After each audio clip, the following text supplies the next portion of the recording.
Hey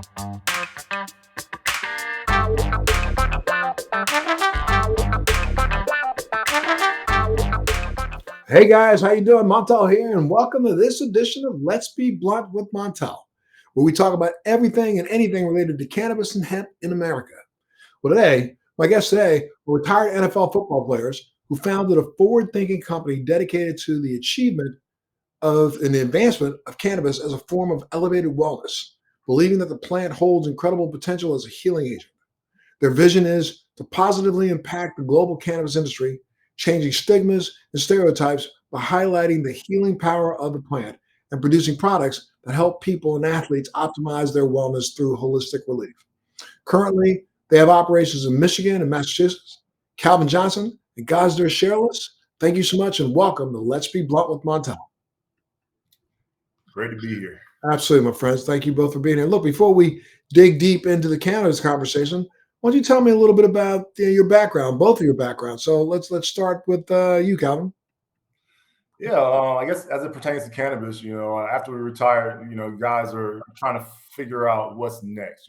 Let's go back even before that. Where are you from? Where'd you grow up? Where'd you go to school? Okay. Yeah. Okay, yeah. I was born and raised in Georgia. Grew up in College Park and in Tyrone, Georgia.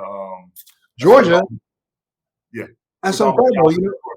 I don't want to cut you off, but Georgia, I'm about to actually launch products in Georgia right now.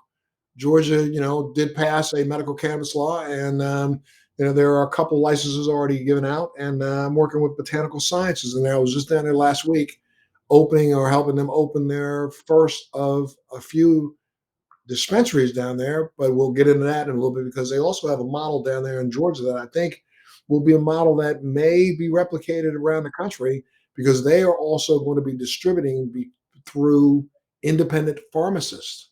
So not only can you have a dispensary, but you can also actually put your product in licensed independent pharmacies and actually be able to sell your product right out of there. But okay, so let's go on. So tell me a little bit about Georgia. You grew up in Georgia, went to high school there, right? Yeah. I got mom, dad. God willing, they're still here. They're doing well. They're healthy. I got an older sister. I have a younger brother and a little sister, so it's four of us. All of my siblings, they're doing well. My older sister, my little brother, they're doctors. I got my own family now. I have my beautiful wife, Brittany. I have my oldest son, 9-year-old Caleb. I have a 4-year-old Calvin, and Calvin third, and then I have a baby Carter that's 2 years old. So, but yeah, I went to Georgia Tech. Going back to Georgia, got to spend all of my at least up until adulthood in Georgia, and from there I was drafted after spending 3 years. I left Georgia Tech early, and I was drafted and went to Detroit, and I've been in Detroit ever since 2007. I grew up in Massachusetts in Somerville, Mass. My parents, we Haitian. Growing up, cannabis was not a big conversation in our family. It was frowned upon, like most church-going families. My mother has two of us. My father has many more. But grew up here, went to Somerville High. From Somerville High, played football, was good enough to somewhat get a scholarship to go to Boston College from BC, where did well enough to get drafted by Detroit, where Calvin and I met. And that's how we all got here today. And from here, he's one of my better friends in the league. And so many times you play with so many guys, but you don't keep all the relationships. And I'm glad he's one. As we keep talking here, you get to know us a little bit, what we do, and our whole introduction to this thing. But overall, that's a little bit of my introduction. Cool. Well, it's very interesting that so you guys knew each other in the league. Were you, and if you feel like explaining, were you cannabis users in the league while you were playing? Yes, sir. And it did, and I know that the league has a pretty robust protocol where they are testing and stuff. But I guess you clearly got by that a lot, huh? It was a little different. Guys know the routine. Go ahead, G. No, but I would say I was not a big cannabis user in the league. I barely used any of it in college. I was one of those guys who who was always trying to do it all the right way. And growing up with all parents and everything, I was just not big on it. But Yeah. it kind of started for me, I would say, back in 2015, 2014, even though I would do it here and there. But the moment I get a little too close to it, I get away because it's one of these things. I've kind of heard the stigmas in a way, what it kind of does to you.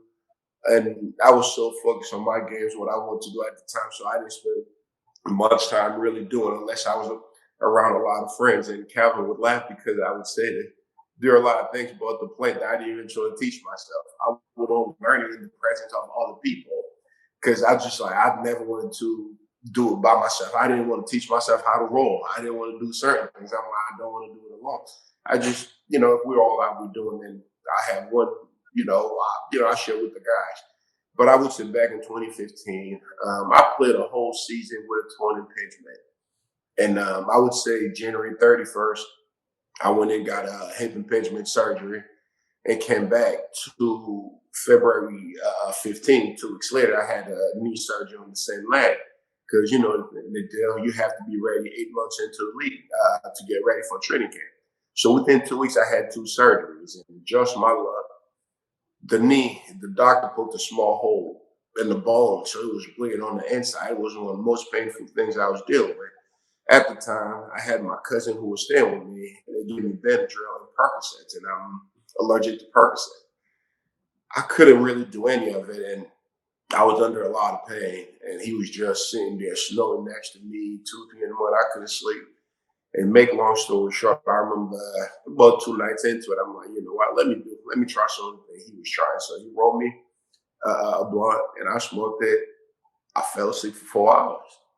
And the next day I said, you know what, you have to roll me 2 of them. So the moment I wake up, I'm gonna try it again, see if I can fall right back asleep. For sure. It did. It worked. Talk- And, No, I'm sorry. Go ahead. But did you notice that? Did it after you got through the pain relief initially, when you started playing again? Did it enhance your play? Did it affect your play in a negative way? And I only ask that question. I'm asking of both of you. Let's talk a little bit about your time in the league playing football, because I've spoken to a few guys that have played ball, and they say that the first line of offense in helping you guys when you're injured is that the team doctor will just prescribe you any opioid they got. They just keep pumping them into you, right? But I'm sure that after taking some opioids on Saturday afternoon or Sunday morning, Monday morning when you go out there to get out there on that field, you're a little slow and sluggish.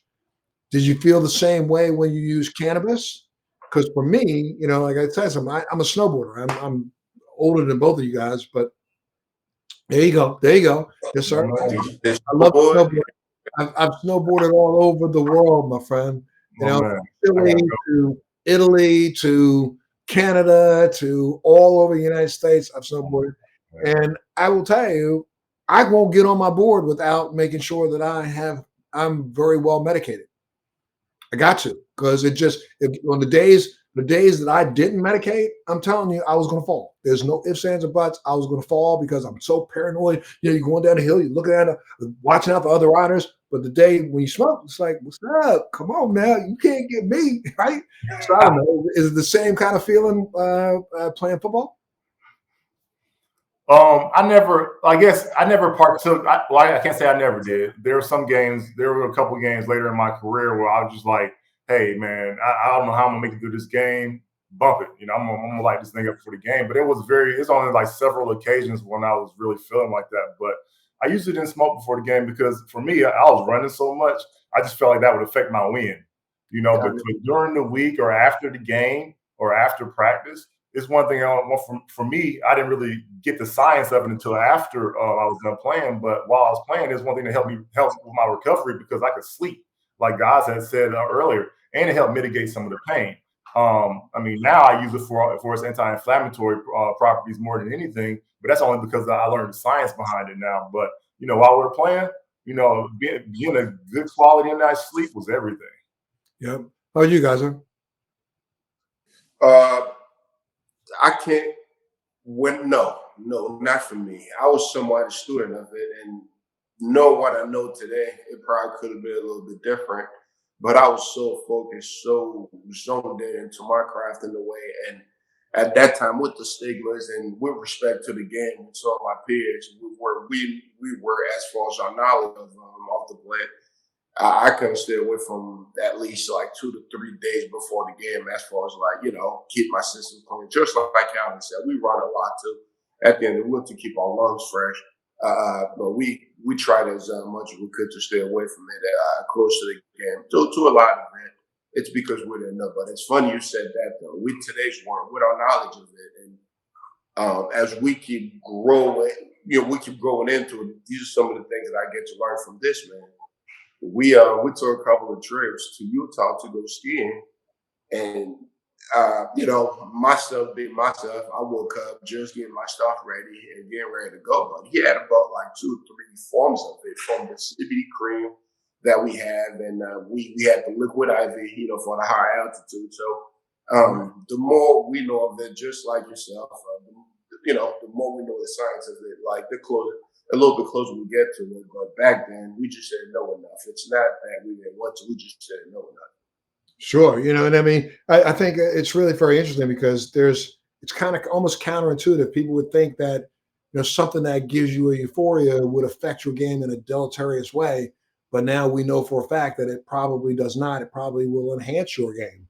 It will enhance you because, number one, your anti-inflammatory effects, all of those physical effects take place. But then also, it kind of gives you that separate perspective, creativity in your brain that might have made you make a move differently than you would have made a move. But it's good. I mean, you guys had incredible careers. Calvin, you were just inducted in the Hall of Fame, were you not? Yes, sir. 21. Congratulations, my friend. And you still hold a record right now today, do you not? I'm hanging on to it by a thread. Make it closer every year. What is it? What is the record? It's like 1,964 yards in the season. Go ahead with your bad self, sir. It's going to be a while before I get broken. Maybe not this year, maybe the next year, but still, you had it. I'm at it, man. Now, Montel, one thing you mentioned earlier, man, you mentioned about the opioids and how they were being abused. When we were young in our career, that was the case. That was before the opioid epidemic kind of took place, and we are where we are now with our knowledge about how it's killing our bodies. But I mean, as you said earlier, those things, they're readily available. Just put it like that. If we wanted it, we have, but we saw a better way. We wanted to put natural things into our body. Well, and I'm not asking you questions because I want you to disparage the league in any way, shape, or form. No. I'm not asking, but I am going to ask you this. It's like, how dare they want to put something in you that is so caustic and honestly, in some ways, career ending, rather than allow you to do something that's career enhancing. Now, what's the attitude about it these days? Have they kind of just don't ask, don't tell, or just I don't want to hear about it, or what do they do? Because there's so many different forms. You don't have to sit down and roll a blunt.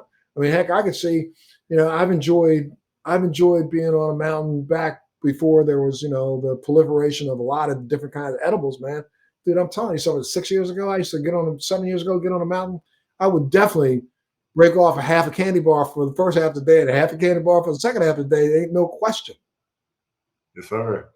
You gotta be right when you're on that mountain, man. You got to be. I don't ever, like you said, I never go up on that mountain and not be in a good space.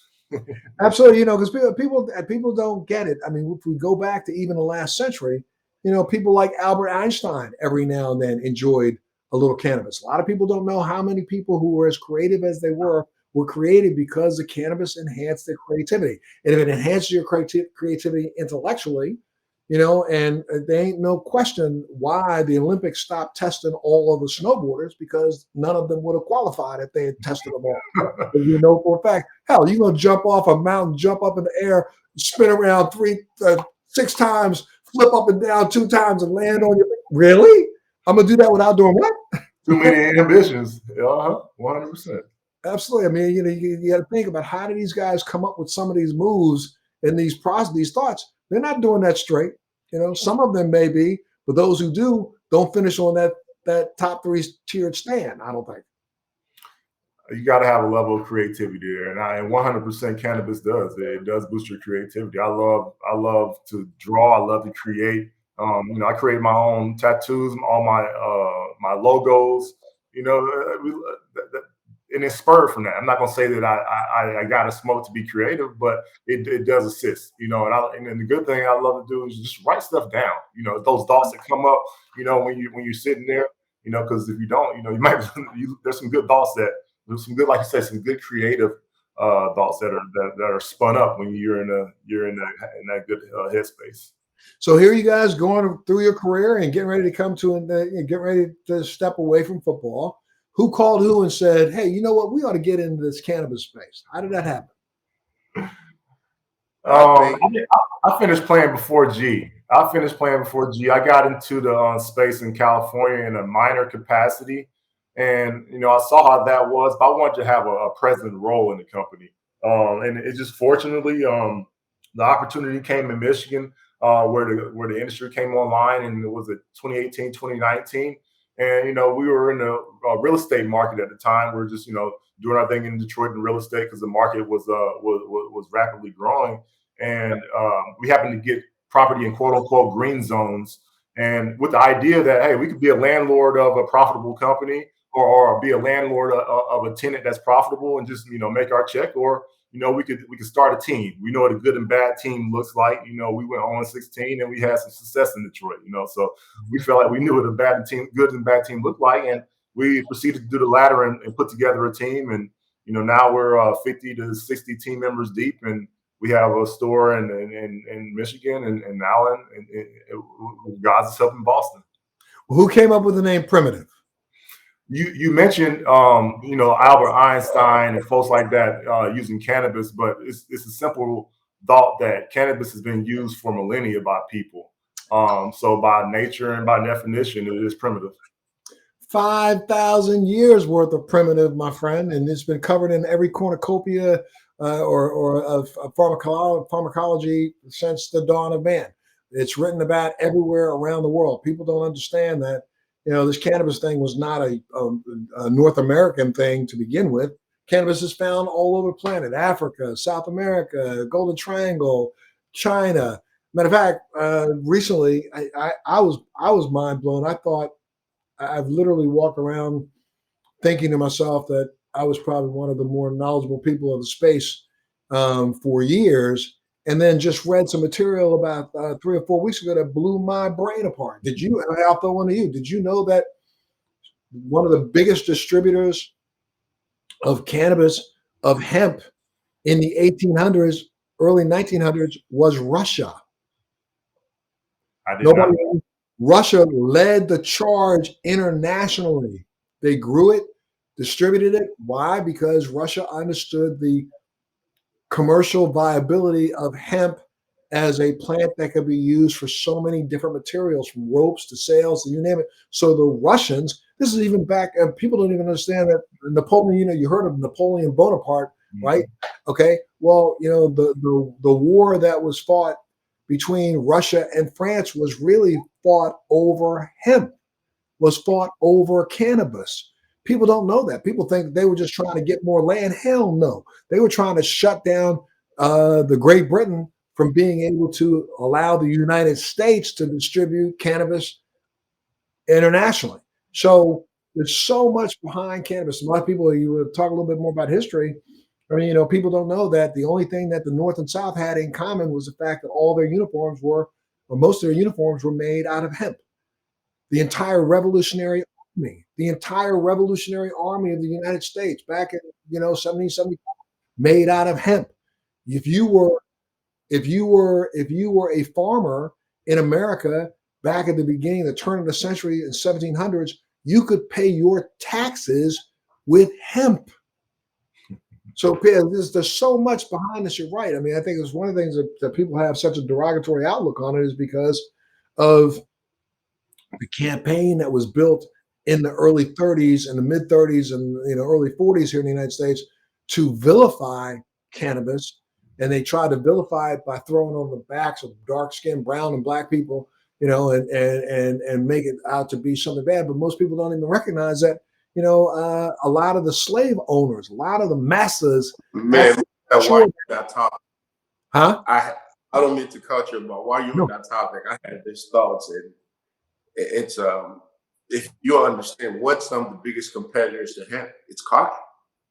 Yeah, well, Which, yes, yes. so which takes on a lot of it. A lot of it's down south.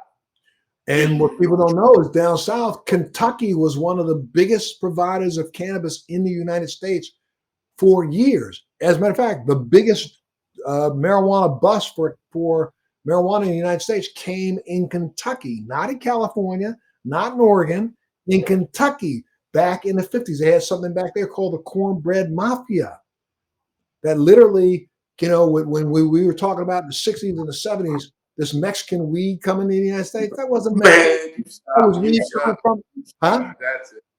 That weed was Everything you said, right? I saw that thing. I think it was. It's funny you brought that up. I saw that somewhere. I think when they were talking about biggest hemp in marijuana down south at that time, to a lot of it, it's either you grow hemp or you grow cotton. But a lot of it, cotton was a lot safer to the community, to the stigma. Those who didn't want to grow it, they started pushing. So to a lot of farmers, they started going with cotton. It's funny you brought up the whole Mexican companies. It's our understanding when you to a lot of folks down south, Mexicans were the one that kind of brought the name marijuana. And to a lot of it, they weren't just using it, but they were working over there, and they were using all type of marijuana as a leverage to somewhat get them through the day. Marijuana to go to work, marijuana to go to sleep, marijuana for pain, marijuana for this, and you had all these folks from down south who were working and talking, crying about pay. It's like, I can't believe you guys are not doing this. I can't believe it's like, hey, it's not that we don't know, but it was from them. We weren't allowed to use it. No, you and I, we definitely on the same page here. That's Yeah, but funny you go about go that. go back even before them. We got to remember Thomas Jefferson. All of our forefathers grew hemp. All of them. Yeah, George Washington, Thomas Jefferson, Benjamin Franklin. All of them grew hemp and smoked it. There's no question that they did that. So I agree. for us to rewrite history, and the vilification didn't just come from the cotton industry. It came from the paper and the textile industry. William Randolph Hearst, Charles DuPont funded a lot of the work that Anslinger did in the 30s, which is really crazy. So a lot of people don't understand. A guy who was like our lead prohibitionist on alcohol, he was in favor of cannabis while he was out here talking about the devil liquor. Okay, he was saying to people that you should use marijuana instead because it won't make you as violent. And then as soon as he lost his job, he went and got a new job, making sure that they put up a program saying that it's because of them black and brown people. It wasn't because of black and brown people, it was because of George Washington. Let's tell a little bit of the truth, right? So yeah, But look go ahead. what we're talking about, right? Look what cannabis is the biggest competitor to. You're talking about pharmaceutical company. You're talking about the cotton company. Alcohol company. All at that point, poor cannabis, they'll never be able to withstand that type of power. When you talk about America with the election and how you do things, so no, we totally understand why the stigmas, why people view cannabis the way they do. But as we keep learning, we keep doing our homework. We fully understand it's not what they make it seem to be. And I'll share a small story with you. Back in 2013, I blew my knee out. I had a friend of mine who flew to South Africa to see his doctor. Yep. And he came back about 6 months later with a broken arm, ready for training camp. The very next off season, I said, I'm going to go to South Africa and see the same doctor. But when I got to this guy's facility, he had folks from all over the world coming for all types of herbal treatments. And to a lot of it, cannabis was a big part of it. And I was there for about 6 weeks. For what he wanted to do, the amount of drugs he wanted to use, and cannabis was one of them for me at the time. I couldn't do it all because a lot of it was not legal for my sports, but there are folks who fully let go, fully understood what he was doing, from cannabis to ayahuasca. I was there for 6 weeks. I saw people with ALS literally, making progress. And I saw one of the biggest things that he brought up, and it's funny you brought that up earlier. He said some of the places where he went and got his cannabis from, it's this little village in South Africa. And he was saying to a lot of it, cannabis, that's their only way of pleasure. And they know how to do it. They said, this guy go to work, come home. They don't have television. He does that and then go back to his wife. And they said he had like 12, 11 kids, but to a lot of it, and he'll wake up. If he wants to get going early, he'll go to a different type of place. So the knowledge of it, the more you know, the more you understand, the more you use it, the more you understand it. It's like Alvin, it's great and it's planned. It comes from this earth, like everything else. The Lord bless us with this beautiful place. So instead of somewhat making political, let's take our time, do our homework, put the good mud behind some of our great folks here with some of these great researchers and see what we can do with it. Absolutely. In South Africa, I actually am working with a company down there right now that's called Afro Helios, which is going to become one of the biggest distributors. These guys have 1 million acres under contract right now. 1 million acres under contract to grow hemp and cannabis out of Lesotho. So, and cannabis is also, I know you guys remember Isaiah Thomas, right? Yep. Isaiah's got a company out of South America in Colombia that is got another 1 million acres worth of property under contract to grow and distribute cannabis out of South Africa. So out of South America. So it's all over the world. The rest of the world has led the way and understood this for years. Let's talk a little bit about so you came up with the brand Primitiv, and you started it in Michigan. Correct. And now you're in you're in Massachusetts. Where else are you at? Those are the current two storefronts that we have right now: cultivation, processing, and retail in Michigan, and then we have retail currently in Massachusetts with the plan to do some more things there. Wow! And do you guys? I'm in Mass right now, also with a product line that's called Inspire. I'm in about 40 dispensaries up there. I've been working on this. I've been in and out of the business with products for the last 12, 13 years. But now I guess, what do you think? I think you probably saw what just happened with, was it MasterCard this last week? What do you think about the stupidity behind them? They're now going to pull the ability for you to be able to use a debit card from MasterCard in dispensaries. Did you see that? Yeah, I heard about that. I know in our dispensary, oftentimes we do deal cash. There are a lot of dispensaries in Michigan that do deal with cash. Banks have made it a lot easier, depending on what kind of safes that you have in your store. If you have a smart safe for you to have deposits go straight into the bank. But yeah, there's always, technology is great when it works. And when it's not working in your retail store, is always an issue. So the technology still has to be hammered out. I feel like on our side, when it comes to the devices that we use to do debit payments, that's why right now cash is king. Yeah, cash has been king, which is ridiculous. I mean, have you guys thought about, or are you doing any lobbying to see if you can help change some of this nationally, or you just staying focused on building your business? Obviously, I mean, we're focused on building our business. We do have contacts that have reached out to see if we would be willing, and yeah, we're willing if we could use our platform as we've done to advocate for cannabis. If we use that same platform to advocate for laws and bills being passed in favor of cannabis, 100%. When you talk to some of I'm sure you're still friends with several players that are still active in the league now. What is the attitude in the league right now about people? Again, is it that don't ask, don't tell, or you know when the test is coming, so just don't come in that day? Guys can maybe speak to a little more. I can't speak to exactly how it is now because the CBA just changed, the collective bargaining agreement. They just changed, and I know what they did do. They allowed you to have more of it in your system. But I know when we played, they had this cruel rule for us. The tests, they could start on 4/20, which is terrible. Between 4/20 and like August 9th, which is like the first week in the training camp, that's the window where you could get your test. Once you get your test within that window, you're good until that next window. So if you get it on 4/20, shoot, you're good for a whole year. But you just got to know, you just got to know when to pull the plug on it. Gotcha. What's legal now? You don't have to worry about the test anymore. Yeah, because I would imagine, because so many states have it legal, even as a player, I could say, I'm so sorry. I'm a medical cannabis patient. Doctor wrote me a script. Screw you. You can't tell me what to do. So the league recognizes that for all people in those states where it's legal. It was a fight. It was still a fight with the others because I think it was so new. I don't know if that was if you can do that, even at that time. Because even I know there are certain guys who were still struggling with certain type of medicine that can enhance their brain a little bit. The league still wouldn't allow it.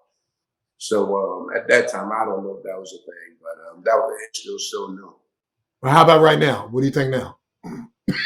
Currently, I feel like I say, you can still get in trouble for it, but there's like it's not like an automatic suspension or automatically put into the program. It's more like a slap on the wrist, maybe a couple times, and then maybe you get it put into a program where you have to uh, maybe go talk to a therapist about it, and then you get suspended. But I know it's not the punishment is certainly not as heavy as it is as it was. Yeah, And but I can't see how could the NFL do that if I live in Massachusetts and I go to see a doctor in Massachusetts.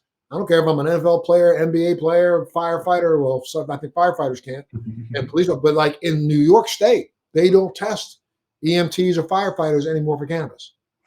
you sign that NFL contract, it stays in there. You're gonna follow them rules. Gotcha. That's your paycheck, right? Yeah.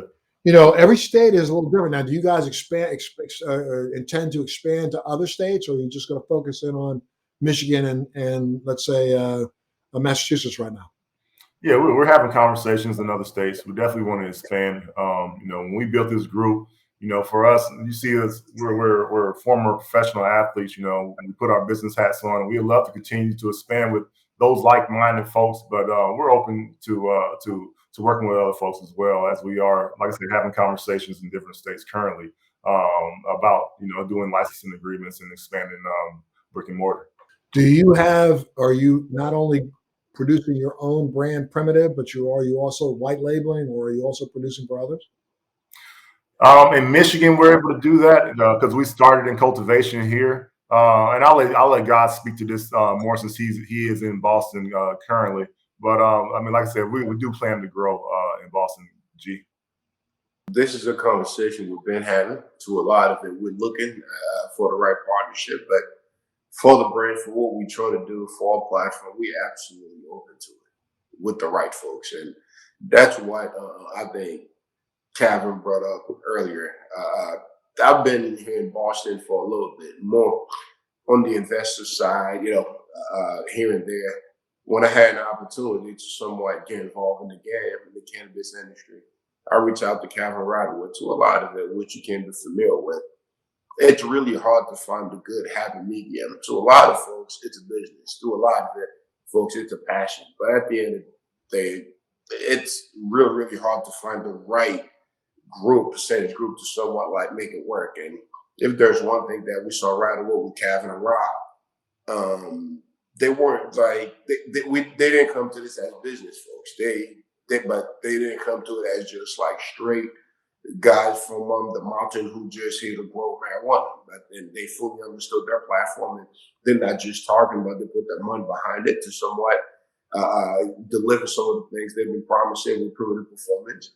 When we had a chance to somewhat get involved here in Massachusetts, it was somewhat, I felt like our market was extremely open for what they were trying to do, for who they were. And I like our story, our mission, and from what we're doing with the plant. And, we're extremely grateful for our platform, who we are, where we're coming from. The fact that we have a little bit of means to enter some of these rooms. We know the amount of home this plant somewhat have left motherless, fatherless. And we're not saying right now we can be the face of it or we have to be the face of it. But for where we are, what we can do with it, we definitely want to use our platform to somewhat bridge the stigma gap a little bit, help folks understand, especially from our community, the different part of the world, different type of communities, what this plant can do. Gotcha. So now, if people wanted to find out more about Primitiv, where would they go? Give me some stats. Yeah, you go to primitiv.com, Primitiv Group. That's Primitiv without the E, primitivgroup.com. And also, God's mentioned it earlier. In our mission statement, we promise to be innovative and push, this industry forward. And what we're doing with nanotechnology and our new products, from our topical to our rehydration drink, God's mission is similar to like a liquid IV, except for these are things that we use while we're playing. We use a lot of rehydration solutions, and we use a lot of topicals to help get us in and out of our day, get it through those bumps and bruises. And we're able to bring those same products to market, but add cannabis to them, add the anti-inflammatory properties of cannabis. So we're able to do that for you internally with the ORS, the oral rehydration solution, and superficially with our transdermal topical. Well, is this because of this partnership that you guys started with the institute at Harvard? It's called the International Phytomedicines Institute. Is that some of this technology coming out of there? 100%. That's what sparked everything for us. Early on, when we first got into the industry, we had some good friends reach out to us and was able to put us in the room with the lovely folks at Dana-Farber and Harvard over there, and they're able to see our message and what we were doing was authentic, and so we're able. I mean, we've been part of this consortium for the last 5 years, and like you're saying, you learn something new every day. Every time we go to one of these conventions, mine is blown by the level of progress that there is, but people really don't know about it. We just kind of hear about it in this small forum, but the amount of progress there is behind plant medicines and cannabis in particular. So that was what sparked that in our own experiences. My experience with cannabis, obviously I talked about it in the league, but it wasn't until after I got done playing. I did the Dancing with the Stars show. I was about to quit this show in about week 3 or 4 because my ankle started. So I had chronic swelling in my ankles and knees while I was playing. And I'm like, I can't move. I can't keep up with this little girl. Like when my stuff's swelling up. And one of my buddies, I told him I was about to quit the show, and he lived out in Cali, and he's in the production in the film industry out there. I went to Georgia Tech with him. He brought me a topical in a green glass jar with a gold cap. I used it over the next several days. I saw my swelling subside, and I'm like, holy crap. If I ever get an opportunity, I want to get down to the science of this and figure out, what it is, what is it what are the healing properties of this thing? Because, we're getting pumped all this fake medicine with all these, not fake medicine, all these synthetic medicines with all these toxins in them. I would much rather be putting something natural into my body, but this thing is still so untapped right now. So that's why it's so exciting about the upside of what we're doing here in cannabis. Now, you recently launched your Primitiv Performance brand of products. Tell us a little bit about those. Yeah, that's what those feature the nanotechnology. So now when you talk about nanotechnology, it's really particle size that we're talking about. And the particle sizes are so small that it mainly bypass the intestinal system and get into the bloodstream, therefore making them more effective for the user. And they act, and then with that, they act faster.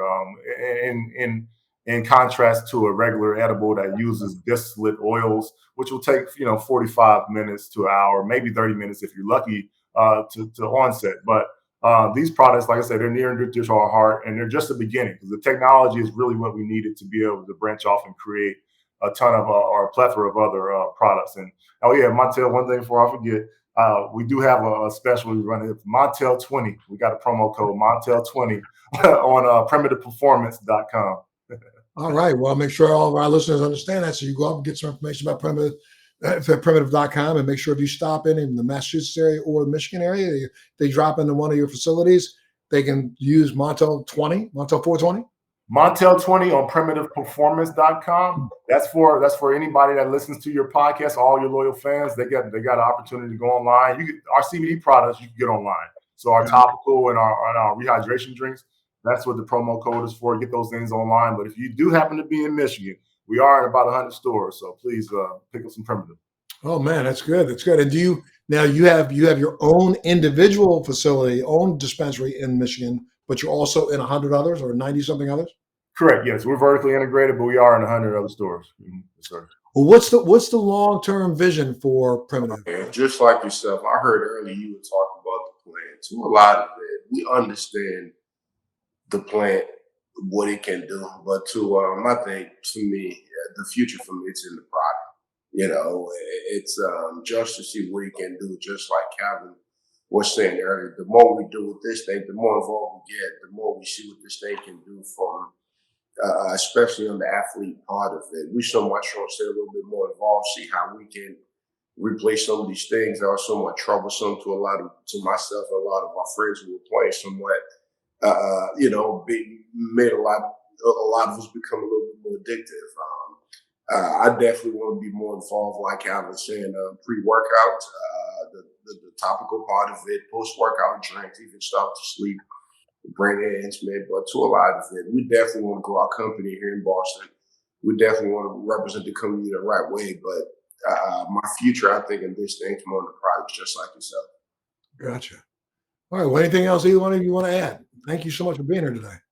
No, sure. I'll add one thing, like to add on to what G was saying there, man. We've been able to build this thing from the ground up. Build a great looking uh, build great looking numbers at the end of the day. And then, like you say, we want to build up revenue to a certain point where we can entertain somebody coming in and wanting to buy our cash flow, or at a but in doing all that and being able to create a business. We had to create the business in order to be able to create the products that we're talking about creating. So now that we're able to create those products, now it's kind of like, the creative juices are starting to flow, because it's like, oh man, like what all can we do now? Like, so I'm not even, thinking about building the business up to the point where we can, create cash flow and so to entertain somebody where they will want to come buy it. Now I'm just like, okay, well, shoot, what all can we do now? What all can we create, that can, help build upon people's quality of life? So, obviously, you can do both things at the same time. We can chew gum and walk. So, Yeah. it's exciting time in front of us. Well, my friend, keep chewing gum and keep walking. And I thank you so much for being a part of the show today. Again, one more time, throw it out if anybody want to find out more information about you. Primitivegroup.com. That's primitive without the E, and then primitiveperformance.com. Montel 20 is the promo code for that one. You guys stay well, behave, take care of your families. And thank you so much for being a part of the show today. And for all of you out there, make sure you keep tuning in to Let's Be Blunt with Montel. Thanks for joining me on Let's Be Blunt with Montel. Please make sure you're subscribed and hit the bell to be notified when new episodes post each week. We'd love to hear your feedback also, so please send us your comments.